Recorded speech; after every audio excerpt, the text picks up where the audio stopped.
وعلى آله وصحبه ومن بهديه مهتدى. أما بعد فأعوذ بالله من الشيطان الرجيم. بسم الله الرحمن الرحيم. يريدون ليطفئوا نور الله بأفواههم والله متم نوره ولو كره الكافرون. صدق الله العظيم.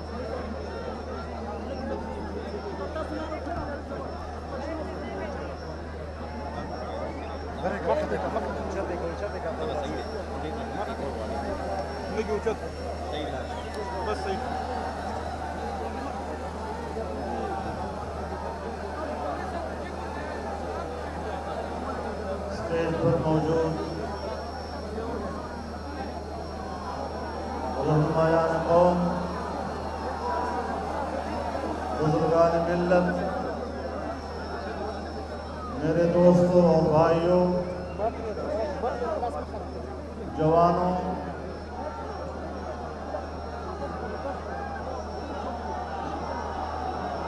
آپ تھوڑا خاموش ہوں گے تو میں بات کر سکوں گا.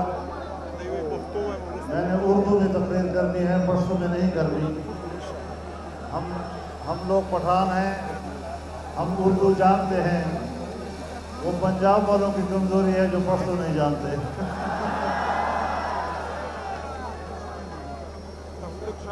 میرے محترم دوستوں، طویل عرصے کے بعد آج یہاں سوات کی ٹھنڈی فضاؤں میں پاکستان ڈیموکریٹک موومنٹ کے زیر انتظام اس عوامی اجتماع کا ایک بار پھر آغاز کر دیا گیا ہے. میں صوبہ خیبر پختونخوا کے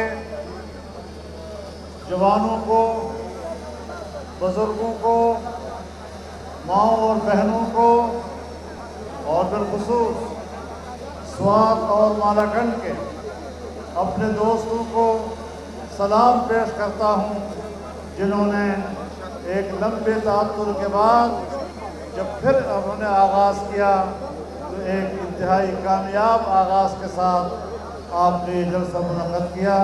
میں آپ کے جذبے کو سلام پیش کرتا ہوں. اس کا معنی یہ ہے کہ عوام کا جذبہ سلب نہیں ہوا. آپ اب بھی پرجوش ہیں اور آپ آج بھی اس ملک کے لیے پرجوش ہیں. ملک میں سیاسی اور آئینی حکمرانی کے لیے پرجوش ہیں اور انشاءاللہ پاکستان سے اس ناجائز حکومت کا خاتمہ کر کے ہی دم لیں گے انشاءاللہ.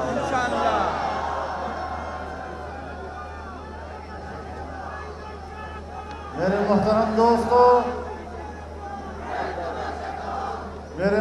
دوستو، آپ کو یاد ہوگا میں کافی زمانے سے، بڑے عرصے سے یہ بات کہہ رہا ہوں کہ عمران خان پاکستان کی سیاست کا غیر ضروری حصہ ہے.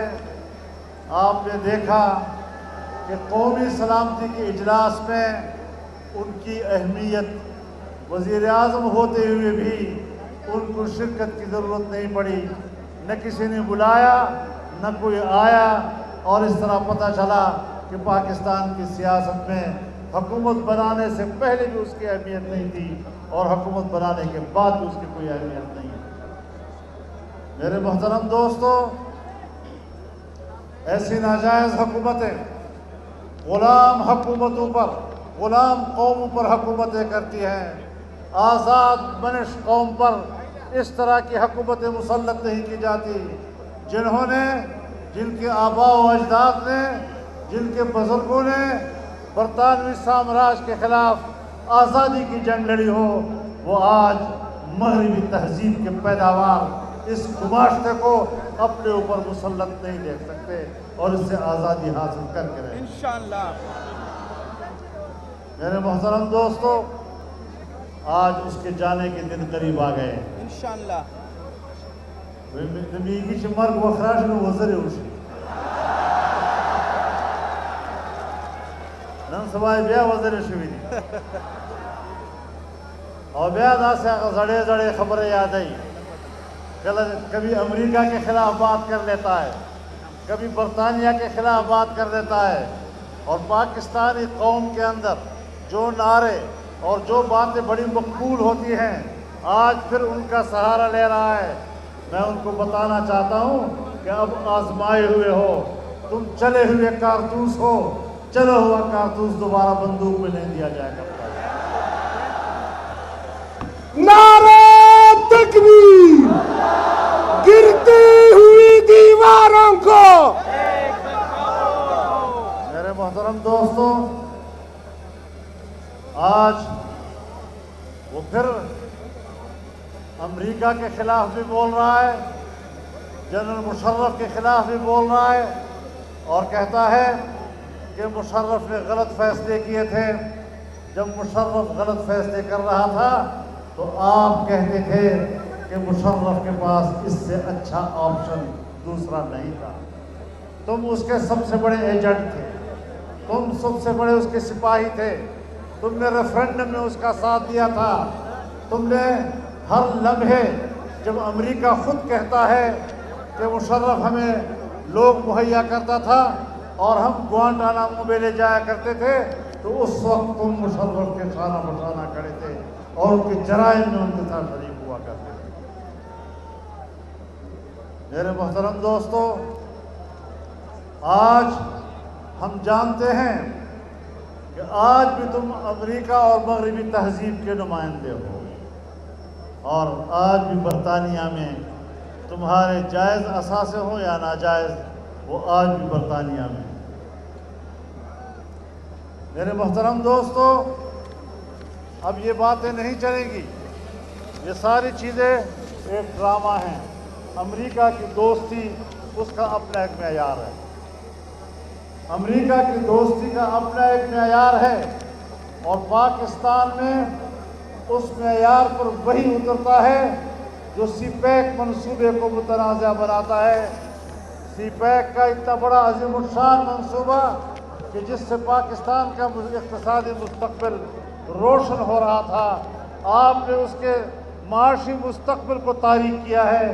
نہ خود کچھ دیا ہے, نہ مغرب سے کچھ لیا, اور جو چائنا نے پاکستان کے اندر سرمایہ کاری کی آپ نے اس کو بھی تباہ و برباد کر دیا.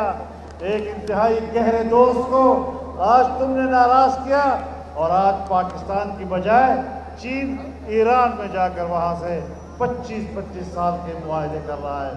آپ کو معاہدے کی نظر ہے, آپ کو چین کے ساتھ معاہدات تو یاد نہیں آ رہے, لیکن آپ کہتے ہیں 2001 میں ہم نے معاہدہ کیا تھا کہ ہم امریکہ کو ایئر بیسز دیں گے, ہم امریکہ کو فضائیں حوالے کریں گے, فضائی کوریڈور ہم ان کو مہیا کریں گے. میں آپ سے کہتا ہوں, یہ جو تم نے 1 دن 2 دن پہلے انٹرویو دیا, ایبسلیٹلی ناؤ, ہم بالکل نہیں دیں گے اڈے. او عمران خان سن لو, اس نے اڈے مانگے کب ہے کہ تم انکار کر رہے ہو؟ اس نے اڈے مانگے کب ہیں؟ اس نے فضا مانگی ہے, ایئر سپیس مانگا ہے, اور ایئر سپیس تم دے چکے ہو. قوم کے سامنے جھوٹ مت بولا کرو, جو وہ چاہتا تھا وہ تم دے چکے ہو.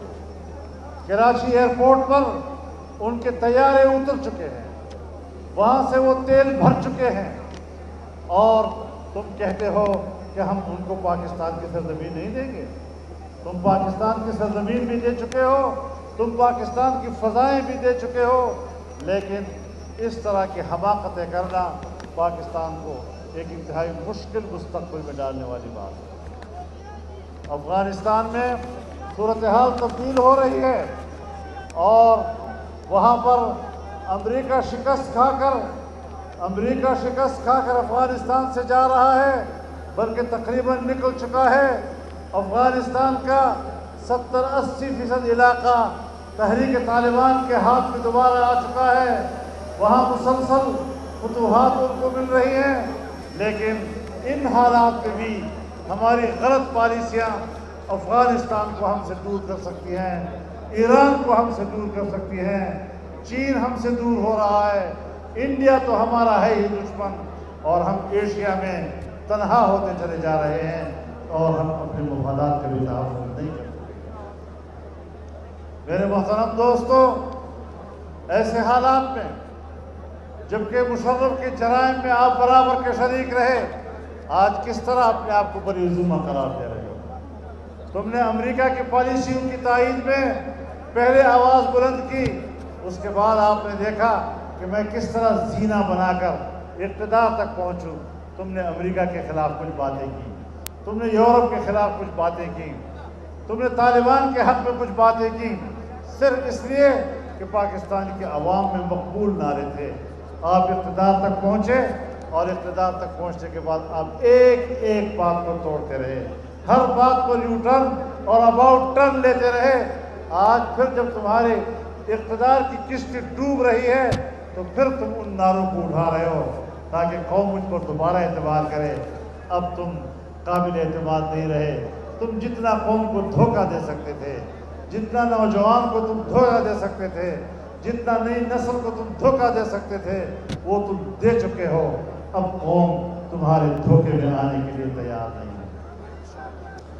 اور میں یہ بھی بتا دینا چاہتا ہوں کہ اس کی جو پشپنائی ہو رہی ہے ہمارے اسٹیبلشمنٹ کی طرف سے، مختلف اداروں کی طرف سے، یہ ایک ناجائز حکومت کی ہو رہی ہے، غیر آئینی حکومت کی ہو رہی ہے۔ اگر اداروں کا یہ تائید اور اداروں کی یہ پشتیبانی برقرار رہی تو جس طرح یہ ناجائز حکمرانی کا مجرم ہے، اس طرح ادارے بھی اس غیر آئینی حکمرانی کی پشتیبانی کی مجرم قرار پائیں گے۔ عوام اب جانتے ہیں ہم نے کیا کرنا ہے، ہم نے اپنا مستقبل کیسے تراشنا ہے۔ ہم نے ایک آزاد مستقبل تراشنا ہے، ایک جمہوری مستقبل، ایک معاشی مستقبل، ایک خوشحال مستقبل، ایک اسلامی مستقبل۔ ہم نے اس کی طرف آگے بڑھنا ہے، اور اس کی طرف آگے بڑھنے کے لیے آپ کی اقتدار کا خاتمہ قوم پر فرض ہوگا۔ اس ذہنیت کا خاتمہ کرنا ہوگا، اس فکر کا خاتمہ کرنا ہوگا۔ اور میں آپ کو بتا دینا چاہتا ہوں، مجھے 2013 میں کہا گیا، ایک وفد نے آ کر مجھے کہا کہ ہم نے پشتون بیلٹ کو اس لیے ان کے حوالے کیا ہے کہ پشتون بیلٹ میں مذہب کی جڑیں گہری ہیں، اور مذہب کی ان گہری جڑوں کو اکھاڑنے کے لیے ہمارے پاس اس سے بہتر آدمی نہیں تھا۔ تم نے مذہب کی جڑیں اکھاڑنے کے لیے تم یہاں آئے ہو، تم نے ہمارے علماء کو خریدنے کی کوشش کی ہے، تم نے ہمارے مساجد کو خریدنے کی کوشش کی ہے، تم نے ہمارے ائمہ کو خریدنے کی کوشش کی ہے، لیکن میں اپنے علماء پر فخر کرتا ہوں، اپنے ائمہ پر فخر کرتا ہوں، داڑھی پگڑی پر فخر کرتا ہوں کہ انہوں نے باوجود غربت کے، باوجود کسب کرسی کے، انہوں نے آپ کے پیسوں کو مسترد کیا، آپ کے مغرب کی امداد کو مسترد کیا، آپ کے ڈالر کو مسترد کیا، اور آئندہ بھی تجربہ کر لو کہ انشاءاللہ آپ کے یہ داؤ اب نہیں چلیں گے۔ تو میرے محترم دوستو، ہم نے آگے مستقبل کی طرف جانا ہے، ہم نے ایک آئینی مستقبل کی طرف بڑھنا ہے، اور ایسی حکومتوں کے خلاف ہم نے علم بغاوت بلند کر دی۔ کوئی سمجھتا ہے کہ بغاوت بہت خطرناک لفظ ہے، میں ڈنکی کی چوٹ کہتا ہوں کہ میں یزید کے ہاتھ پر بیعت کرنے کے لیے تیار نہیں۔ نعرہ تکبیر! نعرہ تکبیر! اور میں عالمی برادری سے بھی کہنا چاہتا ہوں، امریکہ اور یورپ سے بھی کہنا چاہتا ہوں کہ اگر آپ واقعی جمہوریت کے علمبردار اور جمہوریت کے دعوے دار ہیں تو پاکستان کی جمہوریت کی اس حقیقت کو سمجھو، اور ایسی حکومت کو سپورٹ کرنا، ایسی حکومت کی تائید کرنا، یہ آپ کے لیے بھی جائز نہیں ہے، آپ کے سلوگن کے لیے بھی جائز نہیں، آپ کے نعرے کے لیے بھی جائز نہیں۔ آپ کو یاد ہے ایک دفعہ جب یہ ٹرمپ سے مل کر آیا تھا، جب ٹرمپ سے مل کر آیا تھا تو یہاں پر یوں کھڑا ہوا اور کہنے لگا آج مجھے اتنی خوشی ہے جیسے کہ میں ایک بار پھر ورلڈ کپ جیت کر آیا ہوں. آپ نے سنا ہوگا ٹرمپ سے ملاقات میں اتنی خوشی. کبھی چین سے واپس آ کر بھی تم نے ایسا بیان دیا؟ کبھی دنیا کے کسی دوسرے ملک سے واپسی پر بھی اتنی خوشی کا اظہار کیا؟ لیکن نہ ٹرمپ رہا اور نہ تم رہو گے انشاءاللہ.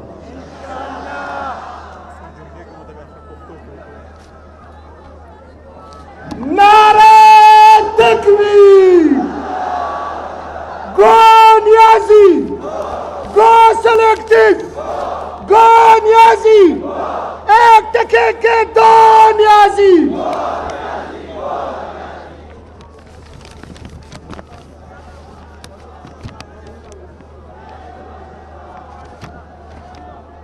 تمام محترم اورولو چې پی ډي ایم دغه لویه جلسه دا د یو نوي تحریک آغاز ده او تاسو به ګورئ انشاءالله چې جلسه دومره لویه ده او دومره عظیم الشانه ده او د عوامو دومره لوی شرکت ده په هغې کې چې د یو پارټۍ نیمې کمی پکې نه محسوسېږي.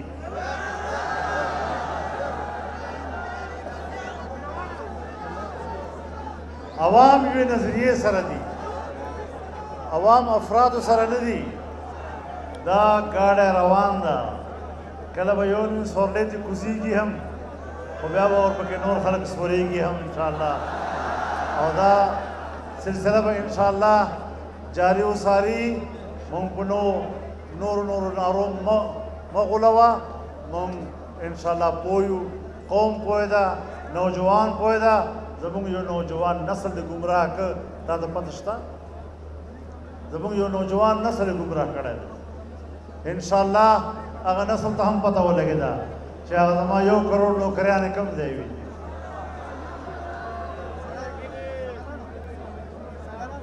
دېرشو لکو نه زیات برسر روزګار ملازمین د ملازمتونه وایستل او دی وایي چې زه به نوکریانې ورکوم. تا خو پاکستان ته یو پیسه را نه وړله، بجټونه دې پاس کړل، دروغ دې قوم ته وویل. اول بجټ کې دې سالانه ترقي تخمینه وښودله، هغه دروغ وختله. تېر ځل دې بجټ پاس کړ، صفر نه لاندې لاړلې. اوس دې بیا په دروغو باندې څه خبرې کړي دي. دا داسې ده وایي زه به ټیکس نه اخلم خلکو نه، ټیکس به نه زیاتوم خلکو نه. نو چې ته ټیکس نه زیاتوې او بجلی راته ګرانه کې، ګیس راته ګران کې، پټرول راته ګران کې او د بل جیب نه مانه پیسې وباسې، ما ته د کومه فایده ورسوله؟ او بیا به ویل وایي زه چې کله حکومتونه وایي ټیکسونه زیاتوي دا وایي مجرمان دي، دا وایي ناجایزه دي.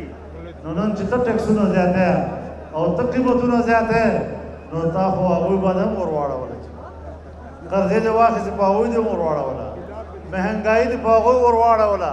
اوس خلک هغه زاړه غواړي چې خدای هغه زاړه چې ته ورته غله وایه خدای هغه واپس راولې چې موږ لکه زندګي خو خوښې کړو. نو ته غل هم یې، دروغجن هم یې، بېدینه هم یې، بې حیا هم یې او کردار په لحاظ سره غلیظه هم یې. په هېڅ قیمت باندې ستا اقتدار ته صف کتولو ته موږ تیار نه یو. الله تعالی د پاکستان حفاظت وکړي او الله دې دا وطن او دا ملک او دا قوم د دغسې ناجایزو او ناکاره خلکو نه خلاص کړي. الله دې موږ ته هدایت نصیب کړي. واخر دعوانا